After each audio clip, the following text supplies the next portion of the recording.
इधर इब्राहिम उधर शंकर। मैं दोनों को कंपेयर नहीं कर रहा हूं, हमारे ऊपर चाय की होटलों में बैठ के बात मत कीजिएगा, लेकिन मुआजिना देखिए। इधर इब्राहिम अलैहिस्सलाम हाजरा बच्चा नहीं होता था, पैदा ही नहीं हुआ उनका, 86 साल तक कोई औलाद पैदा नहीं हुई इब्राहिम अलैहिस्सलाम के पास। रब्बे हबली मिनस सालिहीन, अल्लाह मुझे साले बेटा दे।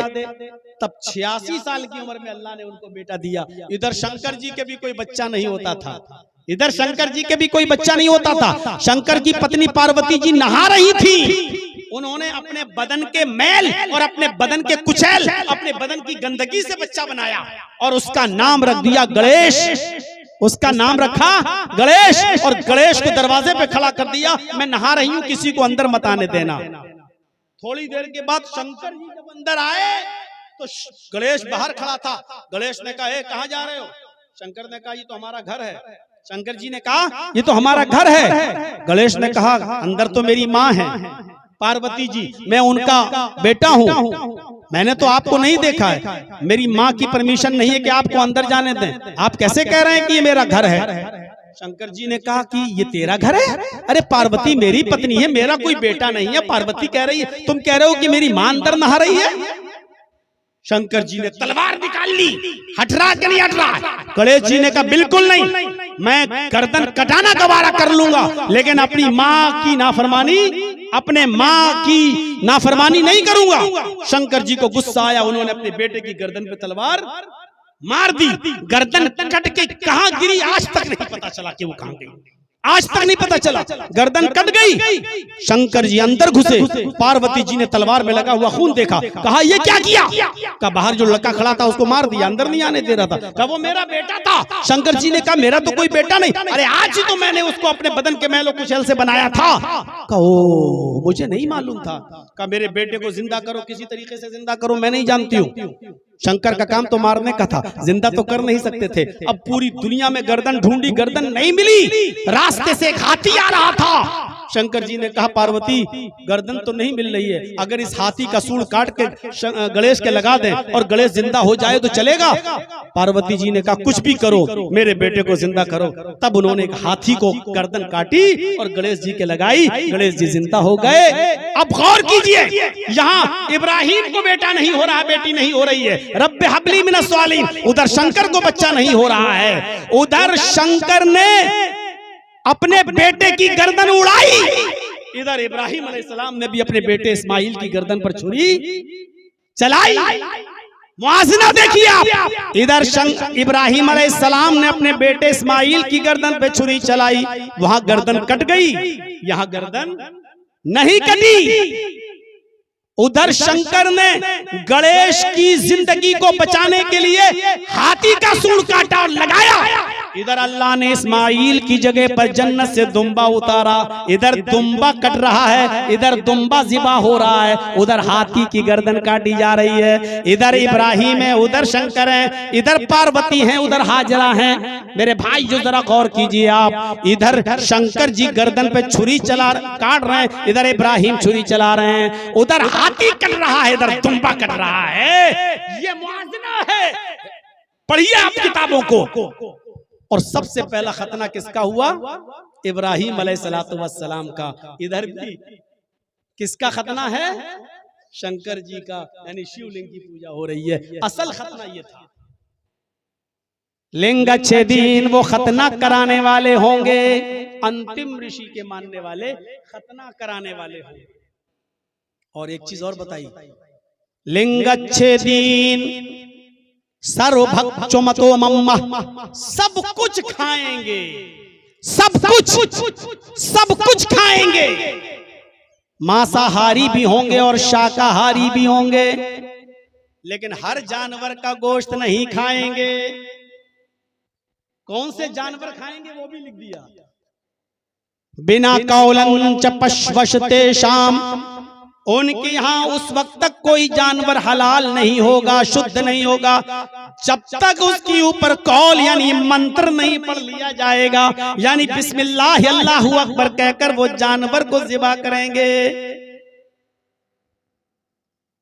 किसी ने हमसे पूछा था, मौलाना साहब क्या जानवर पर बिस्मिल्लाह अल्लाहु अकबर पढ़ने से हलाल हो जाता है? मैं समझ नहीं पाया। मैंने कहा जी। कहा बिस्मिल्लाह में इतनी ताकत है? मैंने कहा जी अल्लाह का कलाम है। कहा अच्छा, तो इसका मतलब यह है कि जिंदा बकरा जिंदा भैंस हलाल है या हराम? मैं फंस गया। मैंने कहा यार ये तो फंसा रहा मुझे। मैंने कहा हलाल है? कहा जिंदा बकरा जिंदा भैंस जब हलाल है तो बिस्मिल्लाह कहने की जरूरत क्या है?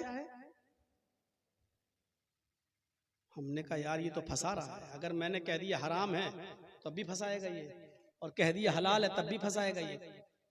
तो मैंने कुछ दिमाग में सोचा, मैंने कहा ये तो हराम है। मैंने इस नजर से कहा कि जिंदा बकरे का अगर आप चाहें 1 किलो गोश्त काट लें और पकाएं तो नहीं पका सकते जब तक आप उसको इस्लामी तरीके पर ज़िबा नहीं करोगे। एक भैंस खड़ी है, आप उसका 1 किलो गोश्त काट के अगर पकाएंगे तो आपके लिए हराम है। नहीं, तो मैंने इस नजरिए को सामने रखते हुए कह दिया अरे जिंदा बकरा जिंदा भैंस तो हराम है। तो उसने कहा फिर हलाल कैसे हो गया? मैंने कहा उस पर छुरी चलाई, बिस्मिल्लाह अल्लाहु अकबर पढ़ा, हलाल हो गया। कहने लगा इसका मतलब यह है कि हराम जानवर पर छुरी चलाई जाए बिस्मिल्लाह पढ़ के तो हलाल हो जाता है। मैंने कहा जी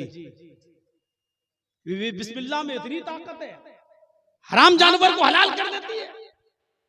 मैंने समझ गया ये क्या कहना चाहता है। मैंने कहा हाँ। कहा अच्छा, तो सुअर पर, गधे पर, कुत्ते पर भी बिस्मिल्लाह अल्लाहु अकबर पढ़कर अगर छुरी चलाई जाए तो वो भी हलाल हो जाएगा?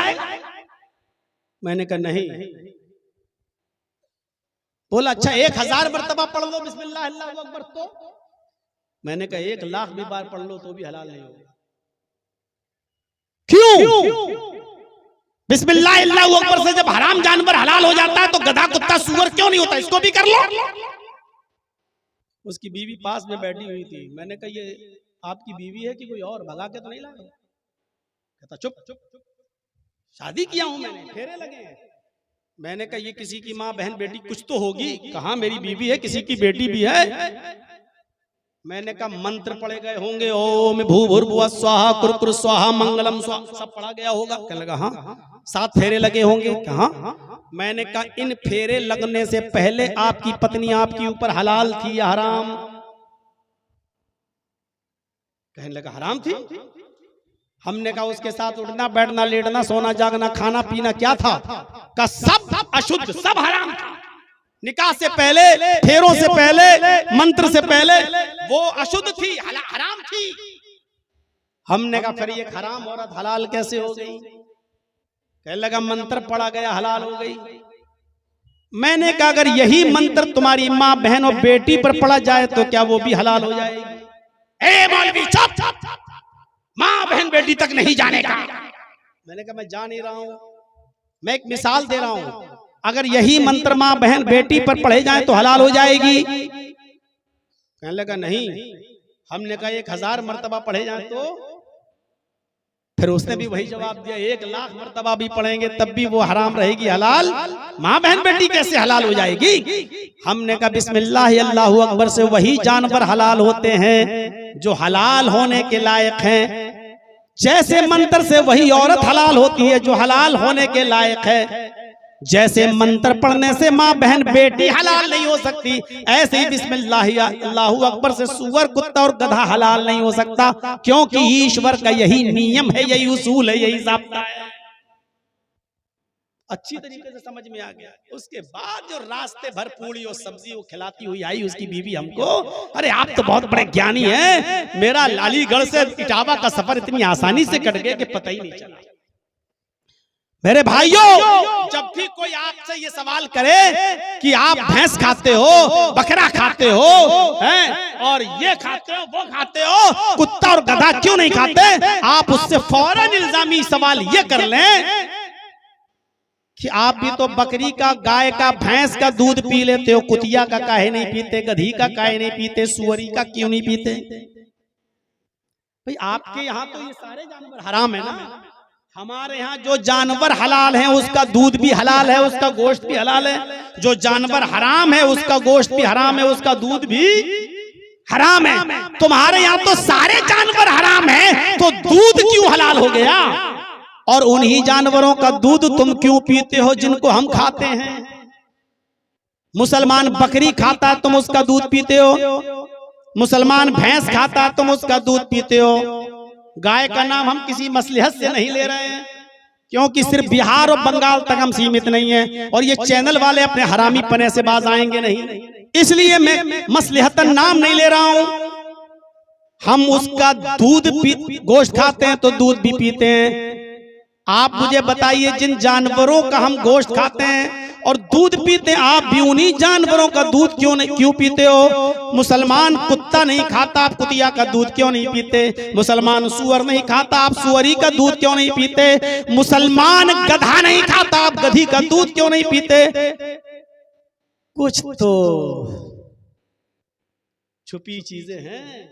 ये सारे जानवर आपके यहां पर भी हलाल हैं, लेकिन मैं आपको मशवरा दूंगा, मत खाइए, वरना इतना महंगा हो जाएगा कि गरीब मुसलमान खरीद ही नहीं पाएगा बेचारा। अभी भी लखनऊ चले जाओ, दिल्ली चले जाओ, मंगल के दिन मुसलमान अपनी होटलों को बंद रखते हैं। मैंने पूछा मंगल से क्या ताल्लुक है? बोले हमारी होटलें मुसलमानों से थोड़ी चल रही हैं, हमारी होटलें तो गैर मुस्लिम भाइयों से चल रही हैं। मंगल को हम मक्खी मारते हैं, कोई आता ही नहीं है। जितने भी खाने वाले लोग हैं, मुसलमान तो सिर्फ बदनाम है, मुसलमान तो सिर्फ बदनाम है। खाने में आप चले जाइए, लखनऊ के अलीगंज में आ जाइए, बड़ी बड़ी होटलें जहां वहां चले जाइए, मंगल को इन लोगों को होटलें बंद करना पड़ती हैं, इसलिए कि हिंदू भाई मंगल के दिन नहीं खाता है, वो मंगल के दिन का एहतराम करता है, इसलिए मुसलमानों को भी अपनी होटलें बंद करना पड़ती हैं।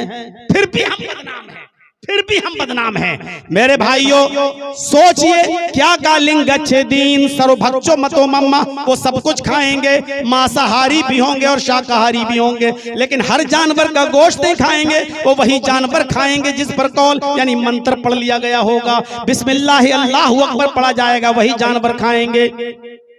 मुस्लिम नेओ संस्कारा, ये लोग कौन लोग? दाढ़ी रखने वाले, गांठ न लगाने वाले, बाल छिलाने वाले और चोटी न रखने वाले, अजान देने वाले, खतना कराने वाले, और सारा गोश्त सब्जी और हलाल जानवरों का गोश्त खाने वाले जब इस दुनिया में आएंगे, मुस्लिम नेओ संस्कारा, हिंदू भाइयों, ये भी तुम्हारी किताबों में लिखा हुआ है, मुस्लिम नेओ संस्कारा, दुनिया इनको मुसलमान के नाम से जानेगी, इनको दुनिया मुसलमान के नाम से याद करेगी, यानी इनकी जात मुसलमान की होगी। मुस्लिम नेओ संस्कारा, इनको मुसलमान कहा जा रहा होगा। आज भी मेरी घड़ी में 2:17 हो गए हैं, आज की तारीख में भी, अब ये 13 तारीख नहीं बल्कि 14 तारीख लग चुकी है, 14 तारीख के रात के 2:17 पर भी ये शब्द भविष्य पुराण के अंदर लिखे हुए हैं। अगर ना लिखे हुए हों तो किसी भी चौराहे पर ले जाकर मौलाना जर्जीस की गर्दन उड़ा दे। मैं पहले ही एग्रीमेंट बना दूंगा कि कोई दोषी नहीं। आज भी लिखे, और मेरे ऊपर केस आज तक कोई हिंदू भाई थोड़ी किया है। मैं योगी जी के, मोदी जी के भी खिलाफ, अमित शाह के खिलाफ है, बहुत से लोगों के खिलाफ मैं बोला हूं, कई बार जेल में भी गया हूं, लेकिन मेरे खिलाफ आज तक किसी हिंदू भाई ने केस नहीं किया। मेरे ऊपर जितने भी केस किए हैं वो हमारे बिरादरान ने किए हैं, हमारे मुसलमान भाइयों ने किए, दूसरों ने थोड़ी किए हैं, हमारे अपनों ने किए हैं। तो मेरे भाइयों, ये नाम अज्ञान हेतु किरत मोहम्मदान दिकारम नाशम, मोहम्मद नाम भी आ गया, अहमद नाम भी है। वेद हामिद पुरुष महानिमादित्य वरुण तपस प्रस्ताद, अहमद नाम का एक आदमी जन्म लेगा, अहमद पुरुष महानिमादित, इतना महान पुरुष होगा कि उसके बराबर कोई दूसरा नहीं होगा। वरुण तपस, अल्लाह का बहुत ज्यादा नाम लेगा। मोहम्मद रसूलुल्लाह से ज्यादा अल्लाह का किसी ने नाम लिया? मुझे बताइए। वरुण तपसा, उसका नाम अहमद होगा, और अल्लाह का सबसे ज्यादा नाम लेने वाला होगा। अल्लाह का मोहम्मद रसूलुल्लाह से ज्यादा किसी ने नाम ही नहीं लिया। थोड़ा सोचिए, सुबह आंख खुली, सुबह सबसे पहले आपकी आंख खुलेगी, आंख खुलते ही अल्लाह के नबी क्या पढ़ते थे? अल्हम्दुलिल्लाहिल्लज़ी अहयाना बअद मा मातना व इलैहिन नुशूर। अल्हम्दुलिल्लाहिल्लज़ी, अल्लाह का नाम। वुजू बनाने बैठे तो बिस्मिल्लाह, अल्लाह का नाम। नमाज पढ़ने के लिए मस्जिद में गए तो मस्जिद में घुसे, अल्लाहुम्मा फ़्तह ली अब्वाब रहमतिक, अल्लाह का नाम। नमाज पढ़ना शुरू किया तो अल्लाहु अकबर, अल्लाह का नाम। नमाज खत्म की तो अस्सलामु अलैकुम व रहमतुल्लाह अल्लाह का नाम। मस्जिद में जितनी देर बैठे सुभान अल्लाह अल्लाह का नाम, अल्हम्दुलिल्लाह अल्लाह का नाम, अल्लाहु अकबर अल्लाह का नाम। मस्जिद से जब निकल रहे हैं तो अल्लाहुम्मा इन्नी असअलुका मिन फज़लिक अल्लाह का नाम। घर में दाखिल हो रहे हैं तो अस्सलामु अलैकुम व रहमतुल्लाह अल्लाह का नाम। घर से निकल रहे हैं तो रब्बी व रब्बुकल्लाह तवक्कलतु अलल्लाह बिस्मिल्लाही तवक्कलतु अलल्लाह। शुरू अल्लाह के नाम से और अल्लाह ही पर भरोसा, अल्लाह का नाम।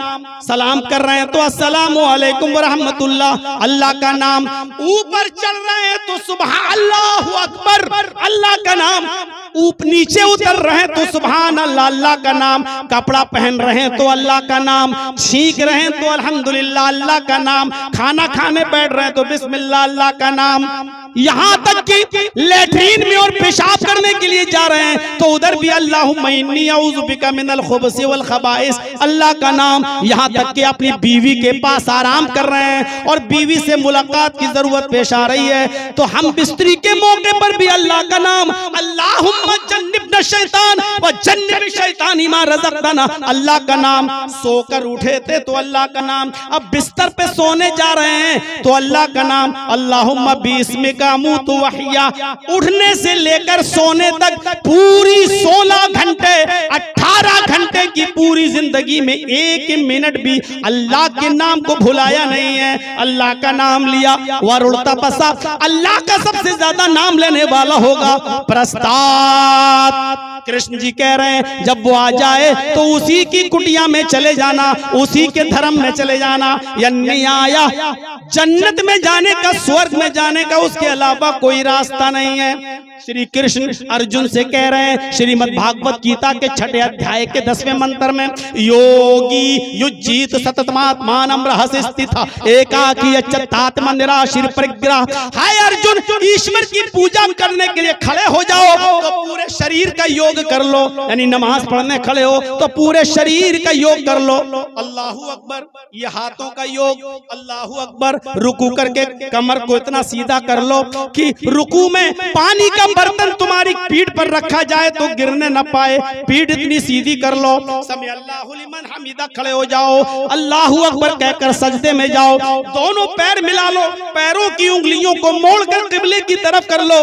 यहां से जो रगें खींचेंगी वो तुम्हारी दिमाग की नसों तक जाएंगी और जब तुम सजदे में जाओगे तो आपका ब्लड सर्कुलेशन आपकी दिमाग की नसों तक पहुंच जाएगा। और जो आदमी 5 वक्त नमाज पढ़ता हो, सजदा करता हो, उस आदमी को कभी ब्रेन हेमरेज की बीमारी नहीं हो सकती है। डॉक्टर मोरिस बुकाय, अमेरिका का न्यूरो का सबसे बड़ा डॉक्टर, लिखता है कि 5 वक्त का नमाज पढ़ने वाला मुसलमान जो सजदा करता हो और वैसा सजदा करता हो जैसे मोहम्मद रसूलुल्लाह ने बताया, इस आदमी को कभी ब्रेन हेमरेज नहीं हो सकता, क्योंकि वो सजदे में जाता है तो उसका खून उसकी दिमाग की एक एक नस तक पहुंच जाता है, एक एक रक्त तक पहुंच जाता है। क्या कहा गया? हाय अर्जुन, ये इबादत, ये नमाज दिन भर में 5 मर्तबा पढ़ना, पंचम समय कर्तव्य, 5 मर्तबा पढ़ना। तो दुनिया में कोई मजहब ऐसा नहीं जिस मजहब के अंदर मोहम्मद रसूलुल्लाह का नाम किसी न किसी शक्ल में मौजूद न हो। अल्लाह के नबी सल्लल्लाहु अलैहि वसल्लम ने खुद फरमाया, मेरे चंद नाम है। इन्नली आसमान, मेरे चंद नाम है। अना मोहम्मदुन, मेरा एक नाम मोहम्मद है। वो अना अहमद, और मेरा दूसरा नाम अहमद है। वो अनल माही, और मेरा तीसरा नाम माही है, मिटाने वाला। यमहुल्लाहु बिल कुफ्र, अल्लाह मेरे जरिए कुफ्र को मिटाएगा। वानल हाशिर, मेरा एक नाम हाशिर है, इकट्ठा करने वाला, जमा करने वाला। अल्लाह मेरे कदमों के पास, मेरे कदमों तले सारी दुनिया को जमा कर देगा कयामत के दिन। वानल आकिब, मेरा एक नाम आकिब है, बाद में आने वाला। वल आकिबुल्लज़ी लैसा बअदहु नबियुन, मैं सबसे बाद में आया हूँ और मेरे बाद कोई नबी नहीं आएगा। इस हदीस में अल्लाह के नबी का पहला नाम क्या आया? मोहम्मद। मोहम्मद का अगर संस्कृत में तर्जमा करूं तो होगा नराशंस। मोहम्मद माना जिसकी बहुत तारीफ की गई हो और नराशंस जिसकी बहुत प्रशंसा की गई। तो अगर कहा जाए मोहम्मद और उसको अगर हमें संस्कृत में कहना हो तो कैसे कहेंगे? नराशंस। मोहम्मद का माना जिसकी बहुत तारीफ की गई, और नराशंस का माना भी ऐसा आदमी, ऐसा व्यक्ति जिसकी बहुत प्रशंसा की गई। अब देखिए मोहम्मद का नाम वेद में कैसे आया। अथर्ववेद कांड 20 सूक्त 127 और उसका मंत्र नंबर 1। इदम जनाउपश्रुतो नराशंसिस्तश्विष्यते षष्ठिं सहस्रानवीतं च कौरम रुष्मे धूदत्महे। इदम जना है जनता, है लोगो। इदम जना है लोगो। इदम मानी आए, जना मानी जनता। इदम जना है लोगो। नराशंस उपश्रुत, तो नराशंस उपश्रुत मानी गौर से सुनो, अच्छी तरह सुनो। उपश्रुत गौर से सुनो। नराशंस मोहम्मद आएंगे। नराशंस एक ऐसा आदमी आएगा जिसकी प्रशंसा होगी, यानी मोहम्मद। उनकी तारीफ होगी, उनकी प्रशंसा इतनी होगी, इतनी होगी। इस तश्विष्यते, पूरे विश्व में उनसे ज्यादा किसी का नाम न लिया जाएगा। इस तश्विष्यते, उनसे ज्यादा किसी का कोई नाम नहीं लिया जाएगा। विश्व में, पूरी दुनिया में मोहम्मद से ज्यादा किसी का नाम नहीं लिया जाएगा। ये किसमें है? अथर्ववेद कांड 20 सूक्त 127 का पहला मंत्र है। मोहम्मद का सबसे ज्यादा नाम लिया जाएगा दुनिया में। सबसे ज्यादा मखलूक के अंदर सबसे ज्यादा अगर किसी का नाम लिया जाता है तो वो कौन है? मुहम्मदुर रसूलुल्लाह सल्लल्लाहु अलैहि वसल्लम। रामचंद्र जी का भी उतना नाम नहीं लिया जाता। राम को बस तब याद किया जाता है जब किसी आदमी को बहुत बड़ी खुशी मिल गई हो, ओह हाय राम, या किसी को बहुत तकलीफ पहुंची हो, मोटरसाइकिल पे जा रहा हो जहेज वाली भिकमंगनी गाड़ी पर और फिसला, गिरा, टांग टूट गई, हाय राम। बस ये है राम को याद किया जाता, बस या तो खुशी में या गमी में। ईसाइयों में चले जाओ तो वो जीसस को तो याद ही नहीं करते, उनको जब तकलीफ पहुंचती है तो कहते ओ माय गॉड। बस वो भी अल्लाह को याद, वो भी तकलीफ में या खुशी में, हर वक्त नहीं। लेकिन मोहम्मदुर रसूलुल्लाह को कितना याद किया जाता है, आप तखय्युल की शाहराह पर सवार होकर सोचिए।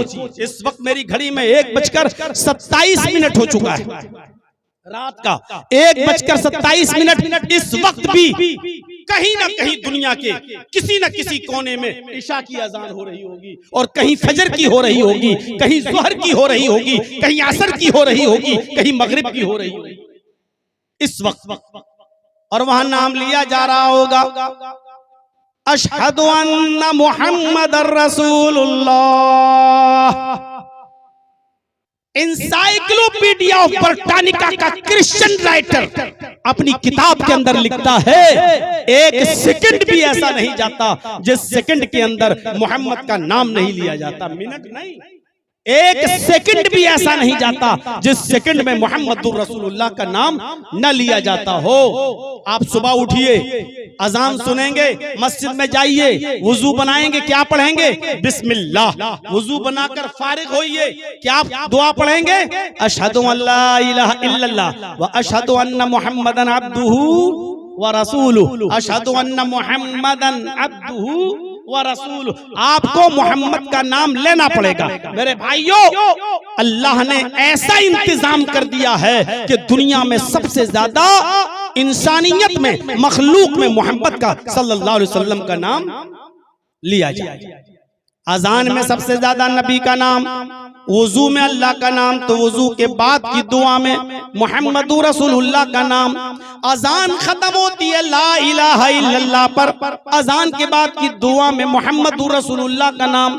अल्लाहुम्मा रब्ब हाज़िहि दावतित ताम्मा वस्सलातिल क़ाइमा आति मुहम्मदनिल वसीला वल फजीला, आति मुहम्मदनिल वसीला, मुहम्मदुर रसूलुल्लाह का नाम। नमाज पढ़ने खड़े हो जाइए, अल्लाहु अकबर, अल्लाह का नाम, लेकिन सलाम फेरने से पहले आपको अत्तहियात पे मुहम्मदुर रसूलुल्लाह का नाम लेना पड़ेगा।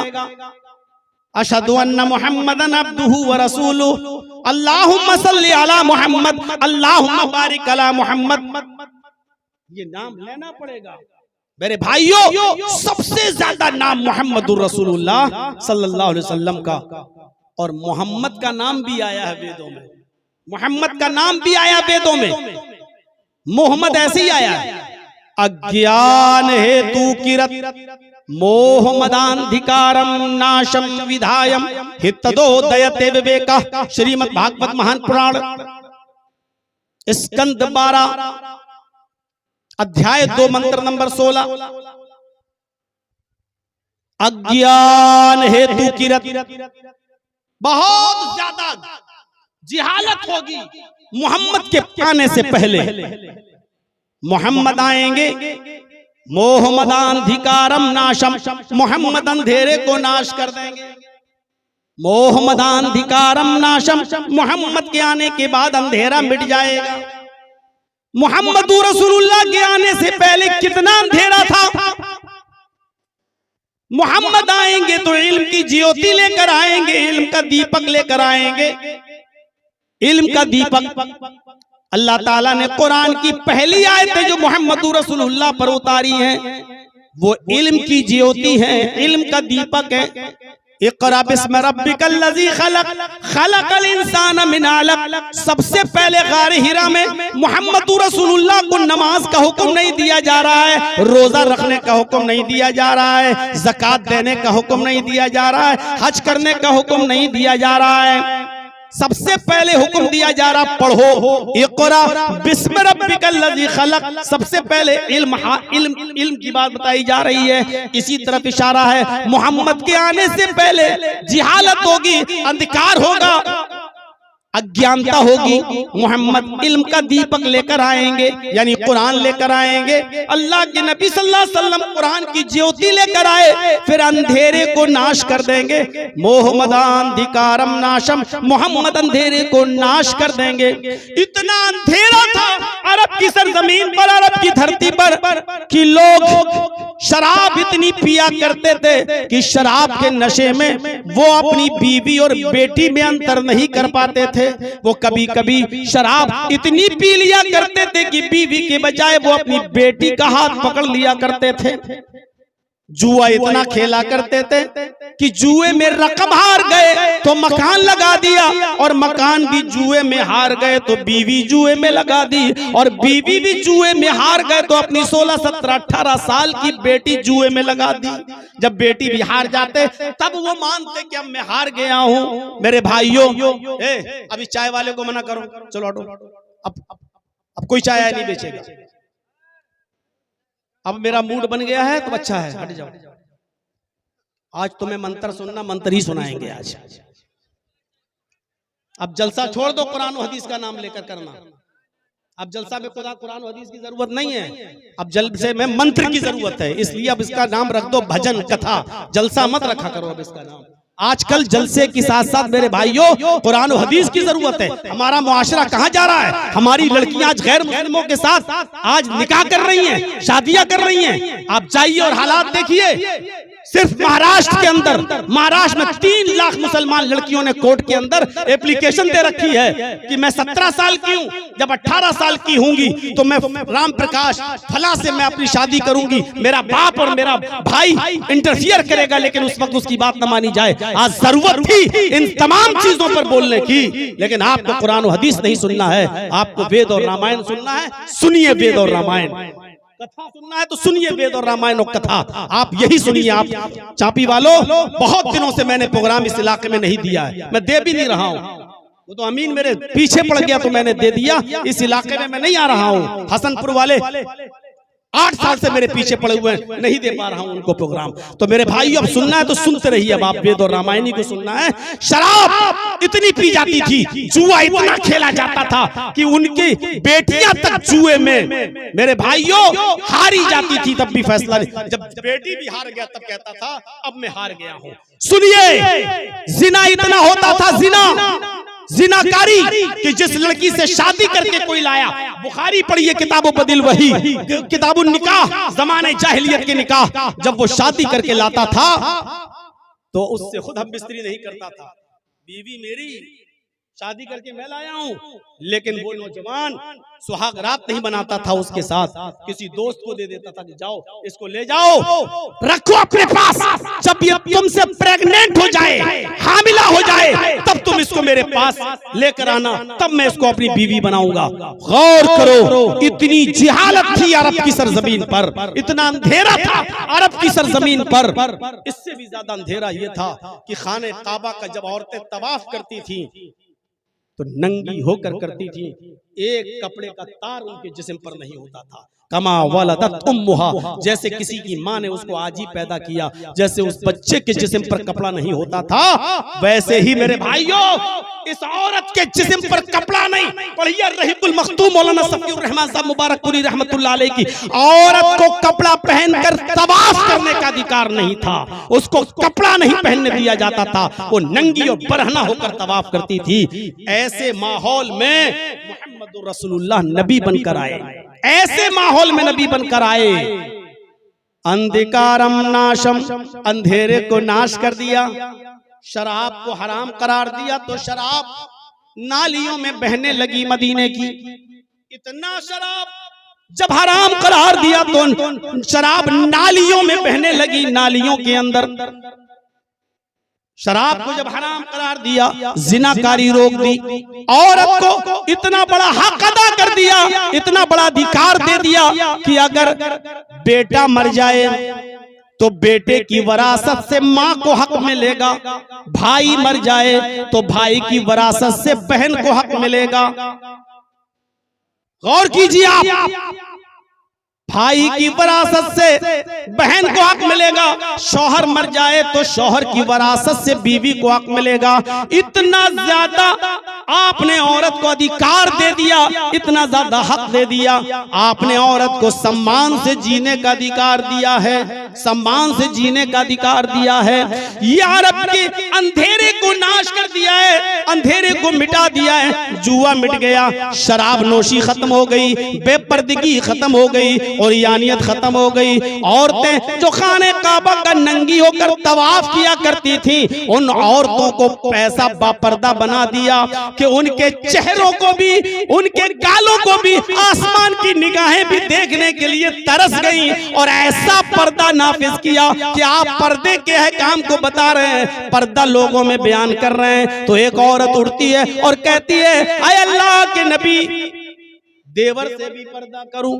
अराइतल हमुआ, या रसूल अल्लाह, क्या मैं देवर से भी पर्दा करूं? आपने फरमाया देवर तो भाभी के लिए मौत है, देवर तो भाभी के लिए मौत है। आपने देवर से पर्दे को जरूरी करार दे दिया। अलहम के अंदर देवर भी आता है, अलहम के अंदर जीजा भी आता है, यानी कोई भाभी अपने देवर के साथ सफर नहीं कर सकती और कोई साली अपने जीजा के साथ सफर नहीं कर सकती। भाभी अपने देवर के साथ बैठ के खाना नहीं खा सकती और साली अपने जीजा के साथ बैठ के खाना नहीं खा सकती। भाभी अपने देवर की मोटरसाइकिल पर भी न ससुराल जा सकती है, न मायके जा सकती है। साली भी अपने जीजा की बाइक पर बैठकर ना स्कूल जा सकती है, ना जलसे में आ सकती है। ऐसा पर्दा नाफिज किया है। हमारे मुआशरे में अगर चल रहा है तो चल रहा है, मुआशरा जिम्मेदार है, कुरान और हदीस इसकी जिम्मेदार नहीं है। बहुत डिबेटें उठती हैं चैनलों पर, इस्लाम ने औरत पर पर्दा, चार दीवारी, हिजाब, बुर्का, कितनी डिबेटें होती हैं। अरे धर्म के आधार पर डिबेट करो ना। मुझे बताओ दुनिया का कौन सा धर्म ऐसा है कि जो औरत को खुला हुआ घूमने की परमिशन देता है? हिंदू धर्म भी नहीं देता है, हिंदू धर्म भी नहीं। रामचंद्र जी की पत्नी सीता का जब हरण हुआ और रावण लेके जब फरार हो गया तो रामचंद्र जी ने हनुमान और लक्ष्मण को भेजा कि जाओ मेरी पत्नी सीता को तलाश करो। वाल्मीकि रामायण उठाकर देखिए, सीता जी को तलाश करने के लिए हनुमान गए और रामचंद्र जी के छोटे भाई लक्ष्मण भी सीता जी को तलाश करने के लिए निकले। सीता जी बड़ी चालाक थी, कहीं दुपट्टा फेंक गई, आगे बढ़ी तो चप्पल फेंक गई, और आगे बढ़ी तो हाथ का कंगना फेंक गई, कहीं और आगे बढ़ी तो कुछ और फेंक गई, फेंकती चली गई, ताकि मुझे जो लोग ढूंढने आए, तलाश करने आए, वो हमारी फेंकी हुई चीजों को देखकर पता लगा लेंगे कि रावण हमको यहीं से लेकर गया है। हनुमान को सबसे पहले दुपट्टा मिला। हे लक्ष्मण, ये दुपट्टा किसका है? लक्ष्मण ने कहा ये तो मेरी भाभी पहनती थी। हाँ, इसी रास्ते से लेके गया और आगे बढ़े। जब और आगे बढ़े तो क्या देखते हैं, कंगना मिला। पूछा है लक्ष्मण ये कंगना किसका है? कहा ये मेरी भाभी सीता जी का है, मैंने देखा है मेरी भाभी ये कंगना अपने हाथ में पहनती थी। कहा इसी रास्ते से लेकर गया है। और आगे बढ़ी, चप्पल मिली। है लक्ष्मण ये चप्पल किसकी है? लक्ष्मण ने कहा ये चप्पल भी मेरी भाभी पहनती थी, इसका मतलब इसी रास्ते से गई हैं। बहुत सी चीजें मिली, सब पहचान ली और लास्ट में सीता जी की नथुनी मिली। सीता जी की नथुनी। इसी भारत में रहता हूँ, डंके की चोट पे कहता हूँ, गलत किस्सा हो तो कोई भी आदमी मुझ पर केस कर सकता है, पूरी आजादी है, और सही हो तो मान लो। मेरे भाइयों, नथुनी मिली तो हनुमान जी ने कहा ये नथुनी किसकी है? लक्ष्मण ने उस नथुनी को अपने हाथ में लिया और हाथ में लेने के बाद कहने लगे हनुमान जी ये नथुनी नहीं पहचान पा रहा हूं किसकी है। कहा सारी चीजें जब सीता जी की हैं तो नथुनी भी होगी। का हो सकता है, लेकिन मैं कंफर्म नहीं हूं कि ये नथुनी भी मेरी भाभी की है। कहा कि सारी चीजें पहचान गए, फिर ये नथुनी क्यों नहीं पहचान पाए?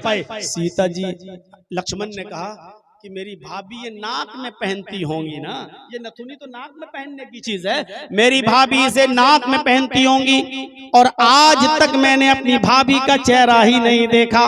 वो मेरे भाई राम की पत्नी है, मैं क्यों देखूं? राम की पत्नी का चेहरा मैं क्यों देखूं? वो मेरी भाई की पत्नी है, मैं कौन होता हूं उसका चेहरा देखने वाला? पूरी वाल्मीकि की रामायण पढ़ डालो मेरे भाइयों। लक्ष्मण ने पूरी जिंदगी में कभी भी अपने राम बड़े भाई राम की पत्नी सीता का चेहरा नहीं देखा। ये हिंदू धर्म के अंदर लिखा है कि राम की पत्नी सीता का चेहरा राम के छोटे भाई लक्ष्मण ने भी नहीं देखा। यही तो हदीस कहती है, यही तो इस्लाम कहता है, अलहमुल मौत, देवर तो भाभी के लिए मौत है। ऐसे समझ में नहीं आएगा मौत। सऊदी अरब का एक किस्सा उठाना पड़ेगा आपको। सुना है ना? नहीं सुना तो सुन लो। एक आदमी टैक्सी चलाता था सऊदी अरब के अंदर दिन में। एक बार उसकी टैक्सी पर कोई आदमी, कोई औरत आई, उसका पेट में बच्चा था और 9 महीने हो चुके थे, डिलीवरी का वक्त करीब था। वो आई और कहने लगी ए टैक्सी वाले, ए टैक्सी वाले। उसने कहा जी देखिए मुझे दर्द हो रहा है और डिलीवरी का वक्त करीब है, जल्दी चलो किसी हॉस्पिटल में। उसने कहा बैठो बैठो बैठो। उसने बिठाया और हॉस्पिटल ले गया। हॉस्पिटल में उसको जल्दी से एडमिट कर लिया गया जद्दा में। अब ये कहने लगा अरे मेरे पैसे तो दे जाओ। वो तो इमरजेंसी में चली गई। अब 1 घंटा हो गया, 2 घंटा हुआ, बैठा है वहां।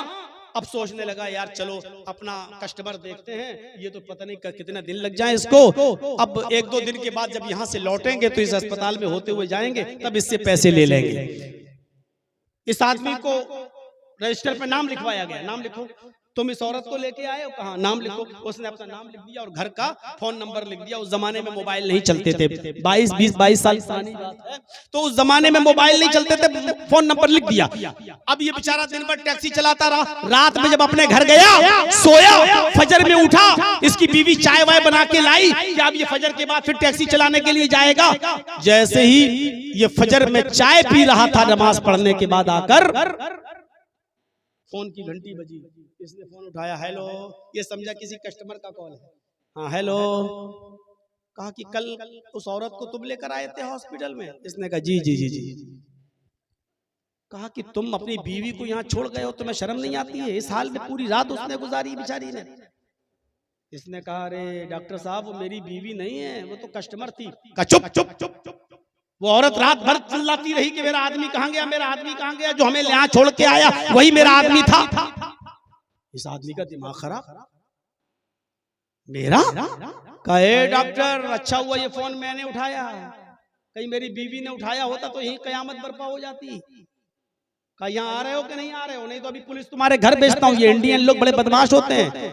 अब बच्चा अच्छा सब हो गया, जब पैदा हो गया तो कहने लगे भाग तुम्हारा बच्चा हुआ है, जल्दी आओ अपने बच्चे को ले जाओ यहाँ से। इसने कहा मैं आ रहा हूं लेकिन बच्चा मेरा नहीं है। ये हॉस्पिटल में उस औरत को चाटते हुए कहता बेगैरत डाइन, शर्म नहीं आई? मैंने तेरे साथ इंसाफ किया, इंसानियत की से आया, तुझे यहाँ छोड़ा और तूने मेरे ऊपर नाम लगा दिया है बच्चा। कहती अरे तुम्हें क्या हो गया भाई, गुस्सा गर्मी हर मियाँ बीवी में होती है, मेरी थोड़ी सी बात पे आप नाराज हो गए। वो रोने लगी। अरे घर की बात घर में निपटा लेंगे, अभी तो इस बच्चे को लेके चलो ना। तेरा दिमाग ठीक है? डॉक्टर ने कहा चलो उठाओ बच्चे को लेके चलो, जाओ यहाँ से, दूसरा मरीज आएगा, बेड खाली करो। उसने कहा डॉक्टर साहब ये मेरा बेटा नहीं है, ये मेरी बीवी नहीं है, दोनों में लड़ाई चलती है। औरत कहती है अल्लाह की कसम ये मेरा बेटा, ये इसी का बेटा है। और औरत के आंसुओं पर सब आदमी फिदा हो जाते, उसके सब बुरा लगता है, पूरा स्टाफ औरत का साथ दे रहा है। भाई घर की बात घर में निपटा लेना। ये कह रहा नहीं है मेरा बेटा। जब बात बहुत आगे बढ़ गई तो डॉक्टर ने कहा अच्छा उस बच्चे को लेके आओ, तुम भी आओ, दोनों का भी ब्लड निकाल के अभी डीएनए टेस्ट करते हैं, 2 दिन में रिपोर्ट आ जाएगी ये बच्चा किसका। जैसे ही ब्लड निकालने के लिए डॉक्टर ने सिरिंज अंदर लगाई, औरत चीख के कहती है डॉक्टर साहब मशीनें कभी कभी गलत रिपोर्ट दे देती है। डॉक्टर अभी आदमी चिल्लाया चुप चुप चुप, मशीनें गलत रिपोर्ट देती है, अब तेरी पोल खुलेगी। कहा नहीं मैं नहीं मान सकती, मशीनें भी कभी कभी गलत रिपोर्ट दे देती हैं। डॉक्टर ने उसको समझाया नहीं नहीं मशीन कभी गलत नहीं बोलेगी, जो रिपोर्ट होगी वो सामने आ जाएगी, 2 दिन के बाद आना। ये औरत भी यहीं पर है, तुम 2 दिन के बाद आना, रिपोर्ट आ जाएगी। 2 दिन के बाद ये फिर गया, खुश था, डीएनए टेस्ट मेरा हो गया है, वो बच्चा मेरा थोड़ी निकलेगा, मेरा है ही नहीं। जब 2 दिन के बाद जब ये वहां गया तो डॉक्टर ने कहा तुम सच्चे हो, ये बच्चा तुम्हारा नहीं है, ये औरत झूठी है, आप जा सकते हो। औरत ने इसका गिरबान पकड़ लिया।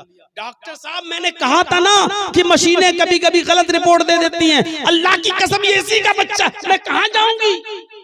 डॉक्टर ने कहा मेरी बहन ये बच्चा इसका नहीं है, डीएनए टेस्ट से साबित हो चुका ये बच्चा इसका नहीं है। कहा मशीनें गलत रिपोर्ट देती हैं कभी कभी। डॉक्टर ने कहा नहीं भाई रिपोर्ट बाहर से होके आई है, बिल्कुल सही है। औरत उसके पैरों पे गिर पड़ी, ये तेरा बच्चा है, तू लेके जा। डॉक्टर ने उसको उठाया और कहा मेरी बहन तुम क्यों नहीं समझ रही हो, इसकी रिपोर्ट आई है, ये तो जिंदगी में कभी बाप बन ही नहीं सकता, ये तो बाप बनने के लायक नहीं है। तुम कहती हो कि इसका बेटा है, ये तो बाप ही नहीं बन सकता कभी जिंदगी में। अब इसका दिमाग खराब। इसने कहा हे डॉक्टर क्या कह रहा है, मेरे 6 बच्चे हैं और तू कह रहा है कि मैं बाप नहीं बन सकता। मेरे घर आकर देख, मेरे 6 बच्चे। डॉक्टर कहता ऐसा केस मेरी जिंदगी में कभी नहीं आया। अब औरत कहती मैंने कहा था ना कि गलत रिपोर्ट कभी कभी मशीन दे देती है। अभी आदमी चीखते हुए कहता चुप चुप चुप, ये तो सही है रिपोर्ट कि ये बच्चा मेरा नहीं है, लेकिन ये रिपोर्ट गलत है कि मैं बाप नहीं बन सकता, मैं तो 6 बच्चों का बाप हूँ। डॉक्टर ने फाइल उसको पकड़ाई, पकड़ चल भाग, मुझे नहीं मालूम, घर में पता लगा ये बच्चे किसके हैं, चल भाग। अब वो टैक्सी में बैठा, फाइल अंदर रखी और गाड़ी चलाई और गाड़ी में बैठ के कहता है अगर ये रिपोर्ट सही है मैं बाप नहीं बन सकता तो ये मेरी खेती पे हल चलाया किसने, मेरे खेत को फिर जोता किसने। अब ये बड़ा परेशान, सीधे घर गया और चप्पल से अपनी बीवी को मारने लगा दिन में ही, ताड़ ताड़ ताड़, कुछ नहीं सुन रहा है। वो कह रही क्या हुआ, इसने 20-25 जूते चप्पल मारे, फिर पूछा ये बता कि ये बच्चे किसके हैं। वो कहती आपको क्या हो गया है, आप मेरे ऊपर डाउट शक्कर। उसने फिर चप्पल उठाई, ये सुन ये बच्चे मेरे नहीं है। तब औरत कहती है कि हाँ सुनिए मुझे मारो नहीं, तुम तो इतने बौखलाए हुए जान से मेरी ले लोगे, ये सच है कि ये बच्चे तुम्हारे नहीं है। कहा ये तो मुझे मालूम हो गया कि बच्चे मेरे नहीं है, ये बता ये फल है किसका, किसके बच्चे। तो उसने कहा कि आपके छोटे भाई, आप दिन में टैक्सी चलाते हैं, रात में सोते हैं, वो रात में टैक्सी चलाता है, दिन भर यही रहता है। जब आप शादी के 2 साल तक बच्चे पैदा नहीं कर पाए तो मुझे बच्चे की जरूरत थी, मैंने आपके भाई के साथ ताल्लुक कायम किया, और एक बार जब ताल्लुक कायम हुआ तो होता चला गया, और ये 6 बच्चे इसी। उसने कहा मेरे भाई के हैं, ठीक है, यहां शिकायत करूंगा पुलिस में तो तुम्हें सजा बहुत सख्त मिलेगी, चलो भी यहां से इंडिया वापस चलते हैं, अपनी औरत को तलाक देते हैं, जब बच्चे ही तेरे हैं तो इद्दत गुजारेगी और तू अब इसके साथ शादी कर। ईमानदारी के साथ बताना, इस हदीस को सामने रखकर अब कैसा लग रहा है? अल्हमुल मौत, देवर भाभी के लिए मौत। आप इस हदीस का मतलब देखिए, क्यों रामचंद्र जी के छोटे भाई लक्ष्मण ने भी अपनी भाभी का चेहरा नहीं देखा। आज तक ये मौजूद है वाल्मीकि रामायण में। तो मेरे भाइयों, हिंदू धर्म में पर्दा भी है। कौन सी चीज ऐसी है जो मौजूद न हो?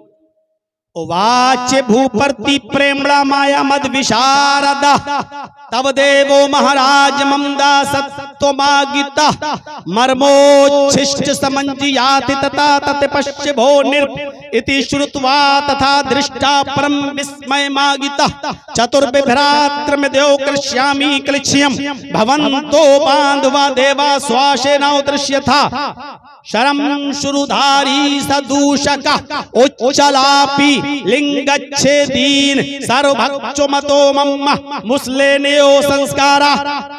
श्रीमद् भागवत महान पुराण, भविष्य पुराण, प्रति सर्ग परो 3 खंड 25 मंत्र नंबर 23, 24, 25, 26, 27, 28। मैंने इतने मंत्र आपके सामने लाइन से पढ़ दिए हैं। इस धरती पर जब अंतिम ऋषि आएगा, इस धरती पर जब आखिरी नबी आएगा, तो उसकी पहचान होगी शर्म शुरूधारी, वो लंबी दाढ़ी रखेगा। उसके मानने वाले भी लंबी दाढ़ी रखेंगे, दाढ़ी रखने वाले होंगे। शर्म शुरू धारी, लंबी दाढ़ी रखेंगे। सदूषका, सर के बाल जब छिलाएंगे तो चोटी नहीं रखेंगे, दाढ़ी लंबी होगी। सर के बाल छिलाएंगे तो चोटी, टिक्की होती ना, हमारे बहुत से हिंदू भाई पूरे बाल छिला लेते और थोड़ी सी चुटिया छोड़ देते, टिक्की। लंबी दाढ़ी रखेंगे। शर्म शुरू, लंबी दाढ़ी रखेंगे। सदूषक, और गांठ नहीं लगाएंगे। बहुत से हिंदू भाइयों को देखा होगा, सिखों को देखा होगा, दाढ़ी और बाल बड़े कर लेते हैं तो उसमें ऐसे गांठ लगा लेते हैं, गिरा। वो बाल को सुखा लेते हैं और फिर गांठ लगा लेते हैं, बिल्कुल देखने में ऐसा लगता है जैसे नारियल का गुच्छा। सुखा लेते हैं, वो जटा बना लेते हैं। तो वो लंबी दाढ़ी रखेंगे लेकिन दाढ़ी में गांठ नहीं लगाएंगे। ईमानदारी से बताना कौन है? दाढ़ी तो रखेंगे लेकिन दाढ़ी में गांठ नहीं लगाएंगे। सदूषका, शर्म शुरूधारी सदूष, और सर के बाल कटाएंगे, टिक्की नहीं रखेंगे। टिक्की, चुटिया। हिंदू धर्म में ये लिखा है कि शंकर भगवान की चोटी से, टिक्की से गंगा जमुना निकली है। ये गंगा जमुना किससे निकली? शंकर जी की चोटी से। वहां गंगा जमुना निकली शंकर जी की चोटी से। और इस्लाम के अंदर क्या है? हाजरा पानी की तलाश में दौड़ी, सफा से मरवा, मरवा से सफा, सफा से मरवा, मरवा से सफा, 7 चक्कर लगाए, पानी नहीं मिला। लौट के अपने बेटे के पास आई का अल्लाह, मेरे शौहर ने मुझे तेरे सुपुर्द किया है, तू मेरे बच्चे के लिए पानी का इंतजाम कर। अल्लाह ने जिब्रील से कहा, जाओ जिब्रील, जिस जगह हाजरा का बेटा इस्माइल अपने पैरों की एड़ियां रगड़ रहा है, उसी जगह तुम अपना पर मारो। जिब्रील ने पर मारा, यहां से चश्मा जारी हो गया, जमजम, पानी का चश्मा जारी हो गया। यहां चोटी, यहां एड़ी, यहां एड़ी, और वहीं पर मारा जिब्रील ने, जमजम चश्मा जारी हो गया। हाजरा उसको रोकने लगी, पानी बह रहा है, वो उसकी मुंडेर बनाने लगी और कहती जाती थी जम जम जम जम जम। कहाँ जा रहा है, यानी पानी समेटती जाती थी और कहती थी जम जम, रुक रुक रुक, ठहर, अरे कहाँ भाग रहा, अरे कहाँ जा रहा है। अल्लाह के नबी ने अपने जुमे के खुतबे में कहा था, अल्लाह रहम फरमाए हाजरा पर, अगर उसने पानी की मुंडेर न बांधी होती तो अल्लाह उस पानी को पूरी दुनिया में फैला देता, पूरी दुनिया में पहुंचा देता। अल्लाह रहम करे हाजरा पर। और जब कोई चीज पूरी दुनिया में बहुत आसानी से मिल जाए तो उसकी कदर नहीं होती है। अब जमजम पूरी दुनिया में अगर फैल जाता तो उसकी इतनी इज्जत होती। आज गंगा की देख लो क्या इज्जत हो रही है, सफाई करना पड़ रही है, लोग उसी में लैट्रीन करते, उसी में पेशाब करते, उसी में नहाते, उसी में धोते, सारे नेता लोग उसी में डुबकी लगाते। कुंभ के मेले में देख लो, उसी में डुबकी लगाएंगे, उसी कहते पाप धुल गए। और किसी फिल्मी दुनिया के एक्टर ने जो फिल्मी गाना बनाया था ना, वो गाना याद है ना, राम तेरी गंगा मैली हो गई, पापियों के पाप धोते धोते। उस पर तो केस नहीं हुआ, मेरे ऊपर क्यों केस करोगे भाई। राम तेरी गंगा मैली हो गई, पापियों के पाप धोते धोते, यानी इतने पापी उसमें डुबकी लगाए कि सबके पाप गंगा में रह गए। अब कोई नहाएगा तो उसके पाप तो धुलेंगे नहीं, जो पाप उसमें पड़े हुए हैं वही चढ़ेंगे तुम्हारे। लेकिन जमजम की क्वालिटी देख लो, जमजम की कैटेगरी देख लो। जमजम में कैल्शियम भी है, जमजम में आयरन भी है, जमजम में जिंक भी है, जमजम में मिनरल्स भी हैं, जमजम में विटामिन भी हैं। मेरे इटावा में आज भी एक शख्स ऐसा है जो 20 साल पहले पानी की शिप से गया था हज करने, 20 साल के बाद वो इंतकाल कर गया, लेकिन उसके घर में 20 साल पुराना जमजम का पानी एक कट्टी में आज भी रखा हुआ है। आज भी फ्रिज में नहीं रखा, वो पानी आज भी रखा है। उसके बच्चे कभी कभी एक दो ढक्कन के पी लेते हैं और बीमार को उसी में एक जग पानी में एक ढक्कन मिलाया और दे देते हैं। 20 साल के बाद भी वो पानी न तो कीड़े पड़े, न सड़ा, न बदबू दिया। आज भी वो पानी 20 साल पहले जैसा था, आज भी वो पानी उसी शक्ल में मौजूद है। ये जमजम की कैटेगरी, ये जमजम की क्वालिटी है। शर्म शुरुधारी सदूशका, वो लंबी दाढ़ी रखेंगे लेकिन गांठ नहीं लगाएंगे, वो सर के बाल जब छिलाएंगे तो चोटी नहीं रखेंगे, उच्चालापी ऊंचे स्वर में आलाप करेंगे, लोगों को इबादत के लिए भक्ति के लिए बुलाने के लिए ऊंचे स्वर में आलाप करेंगे, ऊंचे स्वर में आलाप करेंगे। मंदिरों में ऊंचे स्वर में आलाप नहीं किया जाता है, मंदिर में घंटा बजाया जाता है, घंटा। लेकिन ऊंचे स्वर में आलाप क्या हुआ, अल्लाहु अकबर अल्लाहु अकबर, ये है आलाप। अर्थात वो आजान देने वाले होंगे। अल्लोपनिषद में आजान भी लिखी हुई है। वो आजान कैसे देंगे, ऊंचे स्वर में आलाप कैसे करेंगे। अस्मल्लाम इल्लल्लाह मित्र वरोड़ो इल्लल्लाह इल्लल्लाह महामद रसूल रकबरस्य अस्मल्लाम इल्लल्ले मित्र वरोड़ो इल्लल्ले इल्लल्लाह, यह अल्लोपनिषद में लिखा हुआ है। अस्मल्लाम इल्लल्लाह मित्र वरोड़ो इल्लल्लाह, अल्लाहु अकबर की बिगड़ी हुई शक्ल, महामद रसूल रकबरस्य अस्मल्लाम अशहदु अन्ना मुहम्मदर रसूलुल्लाह की बिगड़ी हुई शक्ल, इल्लल्ले मित्रा वरोड़ो इल्लल्ले इल्लल्लाह अशहदु अल्ला इलाहा इल्लल्लाह की बिगड़ी हुई शक्ल। यानी अर्थात वो आजान देने वाले होंगे उच्चालापी, ऊंचे स्वर में वो आलाप करेंगे, ऊंचे स्वर में वो आजान देने वाले होंगे। लिंगच्छेदीन, खतना कराने वाले होंगे। अंतिम ऋषि के मानने वाले, आखिरी नबी के मानने वाले खतना कराने वाले होंगे। खतना, हमारे हिंदू भाई खतना नहीं कराते, बल्कि हम लोगों को और उल्टा कटुआ बोलते हैं। एक आदमी कहने लगा, मौलाना जी ईश्वर ने, अल्लाह ने जैसे पैदा किया वैसे ही रहना चाहिए।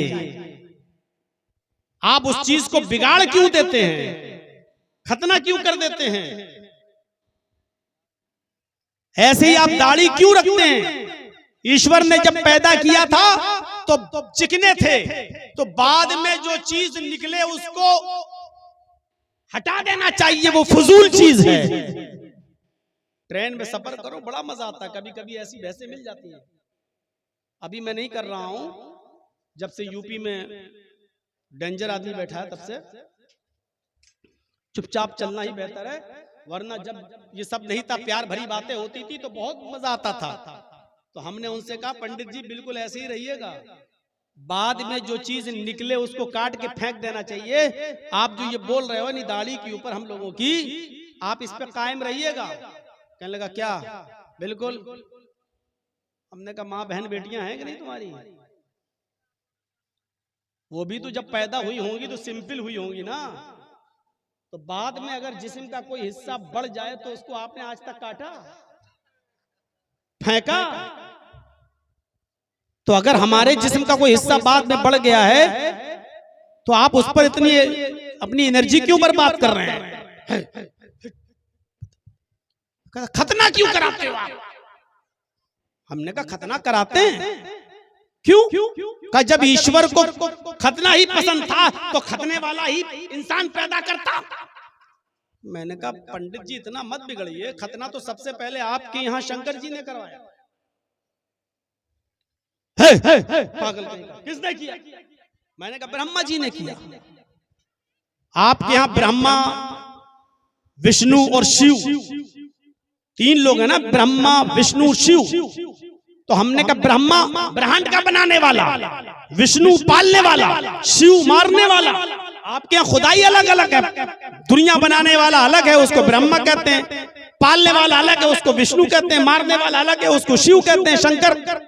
जमीन बनाई तो एहसान नहीं जताया, आसमान बनाया तो एहसान नहीं जताया, चांद सूरज सितारे सैयारे कह के शायें दी तो एहसान नहीं जताया, बारिश बरसाई तो एहसान नहीं जताया, हवा चलाई तो एहसान नहीं जताया,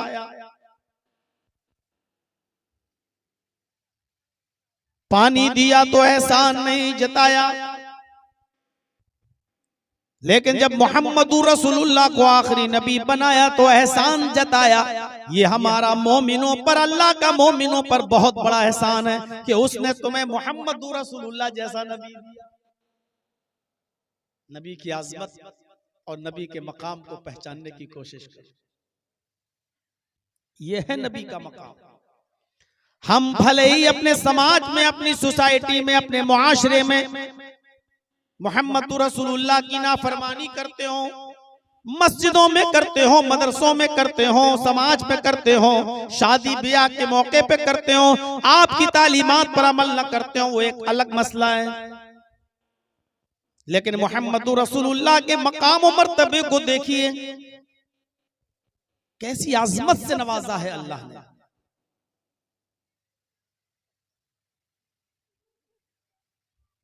खाने काबा में नमाज पढ़ रहे हैं,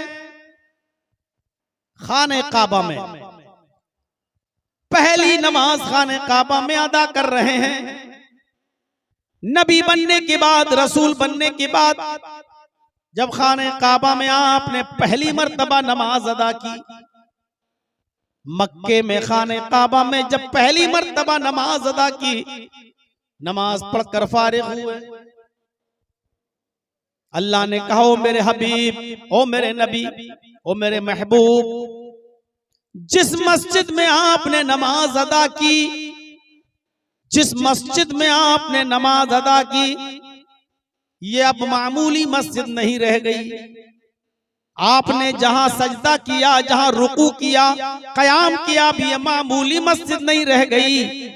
आपने जिस मस्जिद के अंदर नमाज अदा कर ली, आज के बाद मेरे जितने बंदे इस मस्जिद में नमाज पढ़ेंगे, मेरे जितने बंदे आपके ऊपर ईमान लाने वाले, मेरे ऊपर ईमान लाने वाले जितने भी मोमिन बंदे इस मस्जिद के अंदर नमाज पढ़ेंगे, उनकी एक रकात को हम 1,00,000 रकात के बराबर तस्लीम करेंगे। एक रकात का सवाब हम उनको 1,00,000 रकात के बराबर देंगे। ये आज़मत दी अल्लाह ने मोहम्मद रसूलुल्लाह। खाने काबा में जो शख्स नमाज पढ़ता है ना, एक रकात का सवाब 1,00,000 रकात के बराबर। इस मस्जिद में नमाज पढ़ो तो 10 रकात के बराबर, दूसरी मस्जिद में जाओ तो 10 रकात के बराबर, एक का 10 गुना, रमजान के महीने में 70 गुना।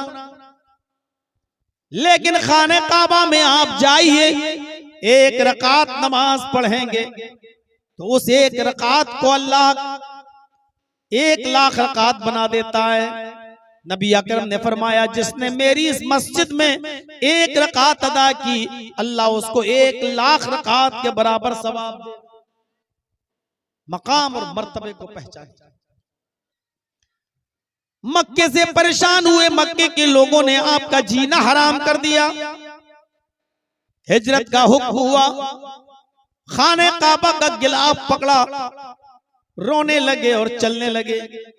मक्का छोड़कर मदीने की तरफ जा रहे हैं, खाने काबा का दीदार करते हैं, प्यार भरी नजरों से खाने काबा को देखते और कहते हैं, ऐ काबा, मुझे तेरे बाशिंदों ने मजबूर कर दिया, मुझे तेरे बाशिंदों ने मक्के में रहने नहीं दिया, मैं तुझे छोड़कर मदीना जा रहा हूँ, वहीं पर सुकूनत अख्तियार करूंगा। मुझे तेरे बाशिंदों ने मजबूर कर दिया मक्का छोड़ने पर। मक्के की मोहब्बत, खाने काबा की मोहब्बत को अपने दिल में लिए हुए मेरे भाइयों, आप मदीने पहुंचते हैं। मस्जिद नबवी की तामीर होती है, मस्जिद नबवी में नमाज अदा की जाती है। जब आपने मस्जिद नबवी में नमाज पढ़ी तो अल्लाह ने कहा, ऐ नबी, आपने जिस मस्जिद के अंदर नमाज अदा की है, हमने उस मस्जिद में पढ़ी जाने वाली रकात को, एक रकात को 1,000 रकात के बराबर बना दिया। जिस हदीस के अंदर आता है मस्जिद नबवी में एक रकात का सवाब 50,000 रकात के बराबर है, वो हदीस इंतहाई दर्जे की ज़ईफ और कमजोर रिवायत है। मैंने इस मस्जिद में पढ़ी जाने वाली एक रकात को 1,000 रकात के बराबर बना दिया। मक्के में एक रकात पढ़ोगे तो 1,00,000 रकात का सवाब, मस्जिद नबवी में मदीना में एक रकात का सवाब 1,000 रकात के बराबर। ये मकाम, ये मर्तबा, ये आज़मत अल्लाह ने मोहम्मद रसूलुल्लाह